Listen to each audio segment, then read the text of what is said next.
Welcome to the Facebook Live, the Review Journal edition. I'm Renee Summerhour. It is the very first day that CCSD is starting their distance learning online, and we know that there are so many questions that you all might have, and we are here to provide as many answers as possible. So for this week, today is the first day of school for over 300,000 CCSD students, how the district kicked off the day, and the issues parents and teachers were facing just hours into the day. Well, with so much information coming out daily about the start of CCSD's academic year, there are so many questions regarding distance learning, technology, childcare services, and more. We have your answers with that. And also, UNLV students spent the weekend getting their dorms and hybrid school schedules together. We'll take you there and speak with students about the process this semester. Finally, these two women are showing us that homeschooling is possible and more important than ever during this time. We'll have details on their training program that is COVID-proof, empowering for parents, and socially fitting for children. Well, there has been a lot going on for this first day of school. Like, there's approximately 324,000 students in the nation's fifth largest school district, all taking part in distance learning today. JR videographer and photographer Kevin Cannon was out at the CCSD Arville bus yard, where the district deployed Wi-Fi hotspot school buses to areas where students might not have the internet access at home. Each bus stopped at 4 locations and stayed approximately 1 hour and 15 minutes so that students could download online work. The service will continue each weekday. One study from the Gwynn Center of Policy Priorities estimates that approximately 21,000 households with children aged 6 through 17 in Clark County lacked internet service. Well, nothing unusual goes on usually the first day of school, but sometimes you get a little surprised. Today's CCSD distance learning platform, Canvas, having technical difficulties this morning. The district sending out this tweet. Parents and teachers are saying that they are getting a, quote, "this site cannot be reached" message. Some schools were quick to reach out to parents with links to Google Meet classrooms to get around Canvas, and some teachers decided a while ago to just avoid Canvas altogether. The Clark County School District Superintendent Jesus Jara is visiting Clark County schools today for the first time, and he is checking on teachers and students as they cracked open those Chromebooks to get the lesson started. Now, in between those visits, he spoke on a virtual call, I should say, about the Canvas hiccups this morning and the process staff is making on the first day. We had 200,763 students and teachers connected this morning. We also experienced some slow access to Canvas. I'm going to tell you, it was not isolated to CCSD. It was a national challenge that we faced. Partial outage reported by Canvas to Clark County School District by 5:45. CCSD reported around 7:20 a.m. and it was resolved by 10:30. This year, as Trustee Wright mentioned, and all my trustees, all 7, be patient, be flexible, and do it with grace. Our employees are working hard. I've had a great morning visiting classrooms virtually, visiting schools, visiting our staff. Our teachers are doing an amazing job of connecting with our students. No word yet on the actual cause of the Canvas crash. Information is coming out almost daily on where families and CCSD parents can access technology, meals, and childcare. Questions about Chromebook Help or internet access, public Wi-Fi locations, and meal services. RJ Education reporter Alexandra Appleton tells us what parents are most concerned about this year. The district is in this massive push to get everybody Chromebooks and internet hotspots that they need before school starts on Monday. But what some parents are finding when they call their schools, if they can reach somebody, is they're being told, well, we ran out. You got to go on this wait list while we figure out if there's a Chromebook we can get for you from another school or from the central office, or do we need to wait until they're ordered? We've been talking this summer about CCSD has some concerns that they're going to be able to purchase as many Chromebooks as they need to get everybody a Chromebook. by the start of school. And one estimate even put that into late fall, that some kids are going to have to wait before they get a Chromebook. And then probably one of the other concerns I'm hearing from families is still, I have to go to work and I can't leave my kid at home. What am I supposed to do? So I think it's putting a lot of parents in an impossible choice. You can find the links to all the questions and answers from this story on our website, reviewjournal.com, or on our free RJ mobile app. Well, UNLV students begin moving into the university-owned dorms with staggered move-in dates and times this week, I should say, and a hybrid school format, a mix of in-person and remote instruction. RJ videographer Michael Quine shows us how. So move-in this year, we've intentionally added 2 extra days. In a normal year, we'd open on Wednesday and go through the following Sunday. This year, we're opening on Monday, and by adding 2 extra days, we're limiting the number of people on campus, obviously, for move-in. About 150 people per day is what we're looking for. And that helps with the social distancing, also helps with us encouraging people to wear masks, making sure that we're able to help them move in with Zippy Shell, which is a company that's helping us move the students into their rooms, especially in this heat. It's supposed to be 114 today. That helps us in a big way as well. Approximately 1,000 students will move in this year.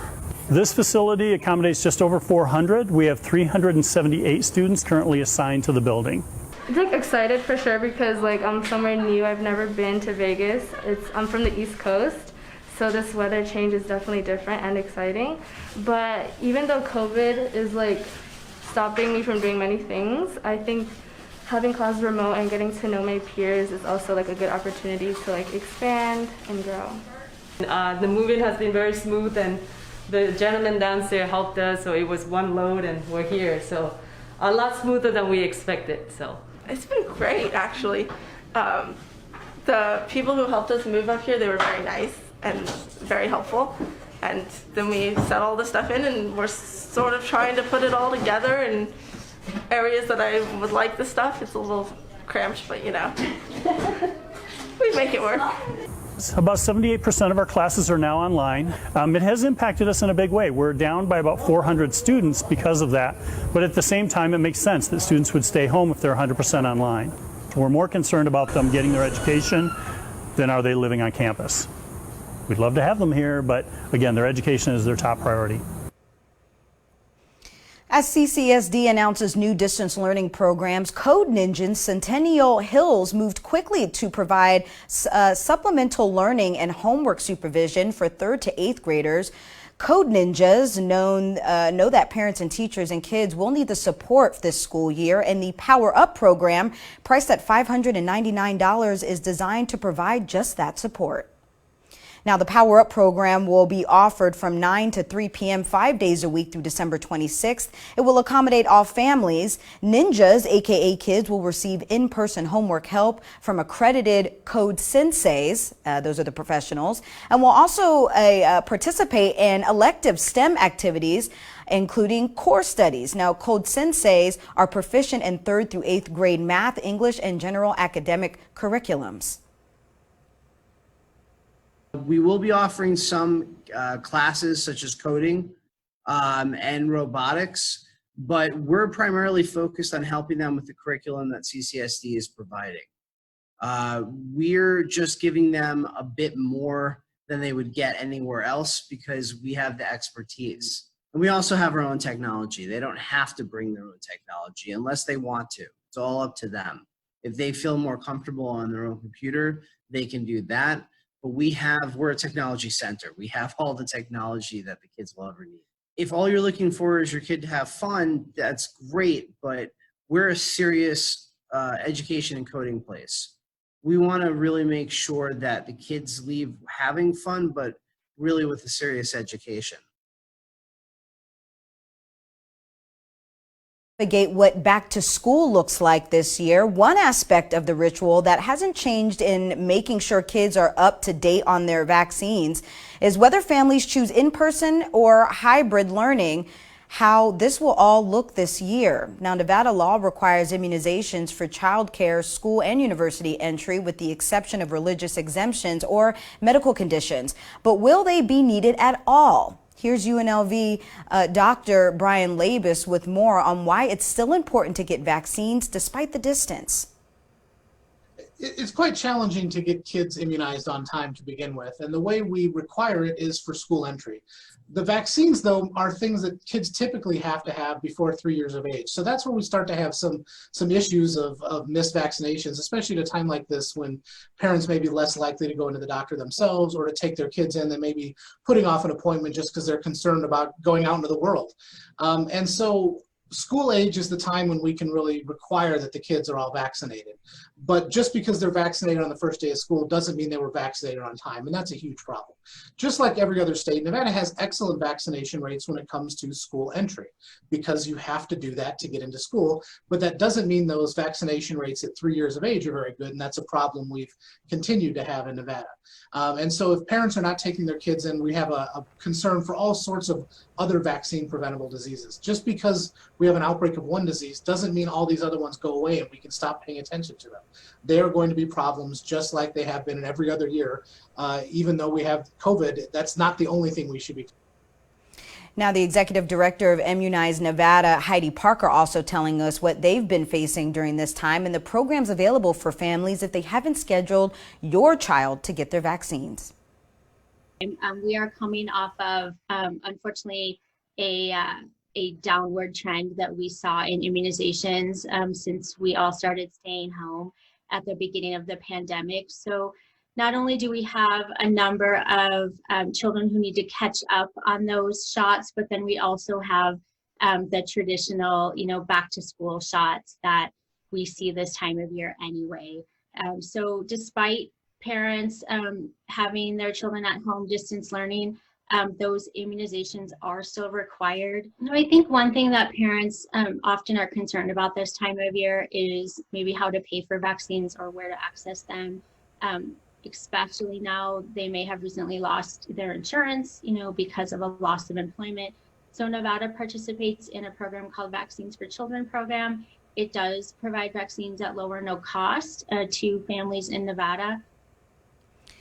Now, while all Nevada students must be fully vaccinated, there are specific requirements for students who are new to Nevada or entering kindergarten, 7th grade, or universities. Parents can visit the websites on your screen for a complete list of vaccine requirements and immunizations, including free immunizations for parents and children if needed. August is National Eye Exam Month. Kids are near as early as 6 months should get an eye exam, but school-age children should get it at least every year before they begin school. Now, this ophthalmologist, Dr. Warner, tells us why this year is especially important now that there's going to be more screen time for your children. During even a normal year, we recommend a back-to-school exam for your eyes. However, this year with screens and more virtual learning, a lot of times you don't realize that your kid is not seeing as clearly as they should be, and schools are not able to do their routine vision checks like they typically do in the fall. So I feel like there's going to be a lot of kids who are missed or have blurred vision, who are straining their eyes too much because they haven't had that chance to get in and make sure their vision's clear. If your child doesn't have good vision, they're quickly going to fall behind in their studies because they won't be able to see everything that the teacher is trying to teach them. So it's really important to make sure that your kid has good vision before school starts. Yeah, so screen time is a huge question I get from a lot of parents. How much screen time is okay and how much of it is really bad for your eyes? There's going to be a lot more digital eye strain this year because when we're using screens or focusing really intently on something, a lot of times we forget to blink, so our eyes dry out quickly. If you're looking at a light all day coming at you, that can also make your eyes more irritated and feel more of a strain to them. So you can adjust the brightness of the screen if that's appropriate. You don't want it to be too dim so that you're overstraining, but sometimes you don't need the super bright screen. Another thing is every 20 minutes, you should be taking a really short break, so a 20-second break, and looking somewhere far away. We recommend beyond 20 feet, so out a window or just across the room. We call that the 20-20-20 rule. So 20 minutes, take a 20-second break, look 20 feet away, and that will just give your eyes time to reset. Remember to blink your eyes, kind of refresh them, and then you can go right back to what you were doing before. Especially if you're doing virtual learning, it's important that after school, take a break and go outside for an hour or two. especially when the temperatures get cooler, because it'll be a good reset for your eyes. It kind of gives you less of that headache, strain feeling from focusing all day long. And it can actually prevent you from needing to get glasses or having a refractive error sooner in life than later. All right, good to know. Thank you, doctor. Well, these two women are showing that homeschooling is possible and more important than ever before. I spoke with the co-founders of Homeschoolific on their training program that they say is empowering for parents and socially fitting for your child with positive results for the future. Well, we saw a need in the community and we needed to fill that need. LaVonda and I, we run a homeschool group here in the Valley, and a lot of families were coming to us. I mean, it's always been this way, but with COVID, a lot of families were coming to us asking a lot of questions. And we were answering a lot of phone calls, a lot of emails, a lot of text messages on how to homeschool. And so we saw the distress in people's hearts, in the families. They felt like they didn't know where to start. And we wanted to make sure that they knew they could do it and give them a resource that's one place. I mean, they can go all these different places and find it, but you got to cipher through the good information and the bad information. We wanted good information in one spot with our experience as well as our research, and presenting it to families where they can learn fast and feel like empowered. LaVonda, tell me a little bit about how you guys got started. Are both of you teachers? Have you homeschooled before? What type of training did the both of you have in order to get this going? We actually started homeschooling years ago. For our family, my husband was actually homeschooled. He comes from a legacy of homeschoolers. His mom homeschooled him. His aunt homeschooled her kids through through high school. And with cousins and everything that were homeschooling. And when we started homeschooling for our family, we had no idea that that's where we would even start. So, and obviously Diana, she's been homeschooling for 13 years now. And so we just been doing it a long time.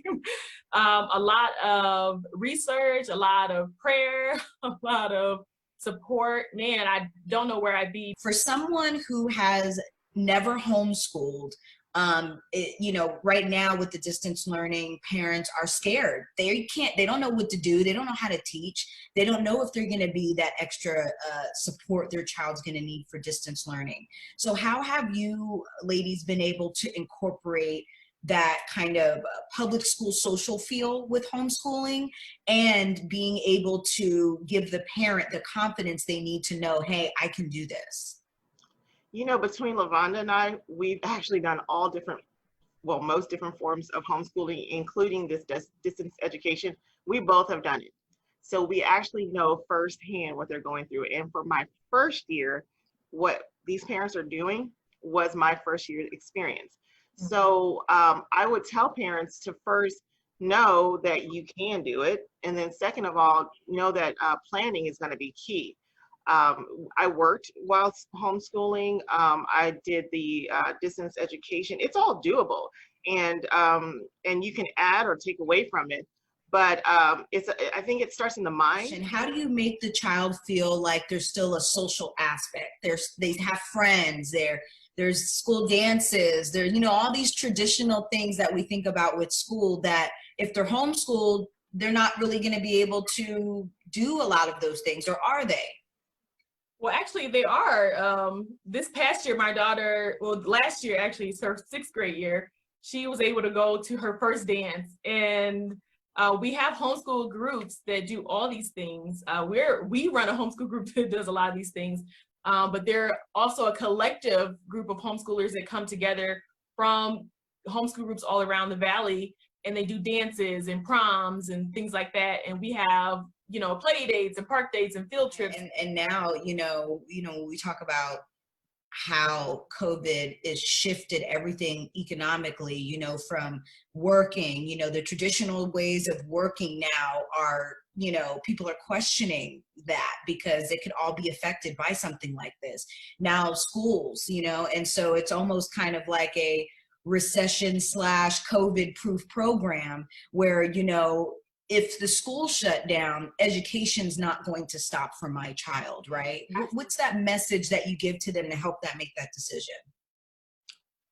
I would say that one, think outside the box. And I think that's something COVID has taught us, that we need to think differently. And it goes exactly like you said. We can go with what we've been taught this whole time, the narrative we've been told that this is the only way. And it's not. My kids' life, 60 to 70% of their life never changed when the shutdown started, because education didn't stop here. Our days looked almost the same. And then instead of going to our normal events, we went to the park. So my kids, their mind, their hearts were intact. And so I felt as a parent, I was able to provide them a better layer of protection. And I think that's what parents need to know. This is not just about education in that sense. We are also providing an additional covering over our children that allows us to have more control, to say, you know, the world looks this way right now, but I'm going to paint you a beautiful picture because I can do that for you. And so I would like to tell parents, it's a journey, but it's a beautiful journey. It has its ups and downs, but you're capable and it is well worth it. Now, from homeschool to learning pods, there are a couple of new concepts being explored by parents during this time. Digital producer and reporter Carrie Roper sat down to learn more about these pods and how they're forming. You might have heard about this new concept called parenting pods, learning pods, school pods. We've heard it all, but right now we're talking with Zuri D'Ambra. She's an educator and she also helps parents here locally. I want to jump right into this. You have really facilitated, as you call them, learning pods here in the Valley. We've heard this kind of circulating for the past few months, especially as we prepared for school during the pandemic. Tell us a little bit about this and what your involvement is. Yes, so school pods or learning pods are small groups of students who come together at one central location. Typically that's at a parent's home, or it can be at a public small business. And they're utilizing the space to help support them with distance learning. So parents are there to help facilitate, to help with any tech issues, to help support any of the initiatives the teachers are bringing forward. And students are in a safe space, they're at home, and they're just given the environment to flourish there, since we are doing this distance learning for the new school year here. What makes this pod concept different, in your opinion, and in providing some much needed support and socialization during this time? I think what's great about a school pod is that you can make it work for whatever your family dynamic is, whether you're going to be in a public school, distance learning situation, charter school, private school, or even homeschool. Pods are great because you can set them up to fulfill the need of what your family will require. So if your schedule is different because maybe you work nights, or you're a frontline worker and you've got, you know, a certain shift that can affect how you are able to interact with your children and their learning, you can adjust that to what works best for your family. And if you're bringing another family in, you can have that conversation and make it work for both families that are involved. And with people right now who are quite confused as to where to start and how to even get involved, what recommendation would you give to those parents? Well, I think the best thing to do is, if you do use social media, head over to the Facebook group, join the group, Pandemic School Pods Las Vegas. You can search by location, so where you are living in the Valley. You can search by grade level. You can also search by school and see if there are other parents who are also looking to either support a pod, create or host a pod, and just reach out, send them a message, explain to them what your ideal vision looks like, and just start to have that conversation offline. But being able to have those face-to-face conversations, or Zoom to Zoom, or phone-to-phone conversations with the other parents, to just say, hey, this is what I'm looking for, this is the schedule, this is what I can provide, this is what my students need. It'll just open up that platform to set up a pod. And the great thing about pods is they don't really cost money. They're free. They're an easy access that's inexpensive for parents who are looking for a solution. All right, looking for a solution, cheap, and another option for parents as we've been giving you for the last 2 weeks. Thank you for that, Carrie. Now, of course, when you talk about homeschooling, you talk about pods. That means having a space for your children to learn while at home. And that is becoming so important, but also it presents some new challenges for parents. We spoke with a local designer who gave us some tips on transforming your home.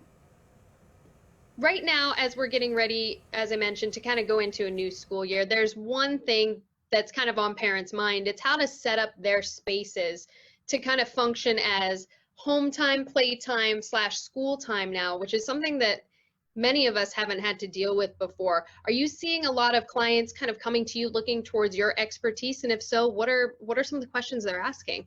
It's hard to be a parent and work full time and then be a teacher. And also because we were not prepared for it. Most of us didn't have a space or an area allocated to our kids. And that's the most important thing. And that's what parents are looking for right now. How can I take a space in my own house? Does it need to be a room? Can it be a nook? Can it be a walk-in closet? Can it be, what can I do basically with what I have? And I think that's the most important thing. It doesn't matter what size space you have. What matters is that you find a space that you can separate living spaces from learning spaces. Because kids are like us. It needs to be a rhythm and a decent space that is truly allocated for the purpose of what they are doing. So in the beginning, I think a lot of us tried the route of the kitchen table, a little bit of the living room. If we were lucky, we tried the dining table, and that works. It totally works. But in the long run, if this is going to continue, we need to give them their own space. So that's basically what most parents are asking about right now. What can I do that is not the dining table or the kitchen table? What is one recommendation you're giving to families that maybe have a little bit of a smaller space or don't have the space to be able to say, okay, I can dedicate this room solely to my children, but I also don't want them in their bedroom because that's their play area? Exactly. I say to parents all the time, think outside the box. Like I said, it doesn't need to be a big area, but just try to get it out of the pathway of the daily crazy activities and moving from kitchen to the bathroom and so forth. It can be a walk-in closet. You can set it up there. You can use a coat closet. It has doors. You can set up a desk in there. You open the doors. It's right there in front of you. It can be a landing at your stairs. Think outside the box. It can be under your stairs. It can be just a little corner somewhere. But get it out of the way where the main path of the family rhythm is going. Now, what would you recommend to families that have more than one child that now they're homeschooling? So now it's not, just one, they've got 2 or 3 kids in different grades that have their electronics going on with their school lessons at the same time. What's a tip that you would give for that? That's definitely the challenge, me included. And if it's just you as a mom or if it's you as a dad, if there's one person, it makes more sense to have them in the same room, obviously. So you can take part in both activities at the same time. But the important thing, if they are to be together, they still need their designated spaces. So try to separate it. Even if it's the same desk, they have two chairs and one desk, just separate it nicely that one part of the desk has their name on it. It's decorated with their favorite colors or stickers or color pencil, whatever it is. Still make it their space so they know that this part of the desk is mine and this is my sister. That's very good. Another suggestion Yannicka gave us had to do with the desk shortage. She recommends using a bookshelf or nightstand to get creative with items already in your home. For more useful tips, we will be posting this full video on our website, reviewjournal.com. And of course, you can find that on our free RJ mobile app. Well, for more on how you can help, you can read the full story again on our website and that video. We'll also have a ton of more information, including sources. I'm seeing Catherine Grimmett, who's watching us live on Facebook, said that Homeschoolific has already helped her family. So thank you so much, Catherine, for watching. And again, you can rewatch this video in case there's any resourceful tips that we have given you that you just missed. Please go back on this video and hopefully those tips will help you and your family just like it did Catherine. So thank you very much. Well, the At LV Bowl is excited to announce a free online series of workout videos and challenges to help kids stay active and healthy during this social distancing, distance learning quarantine thing we have going on here. New videos will be posted every Wednesday on lvbowl.com and on the Bowl social media channels. For more information, you can head to the website right there on your screen. Well, some states are ready for a fall reopening despite COVID-19. Take a look at this map. This map is based on geotagged Twitter data tracking tweets and hashtags in favor of opening schools this fall.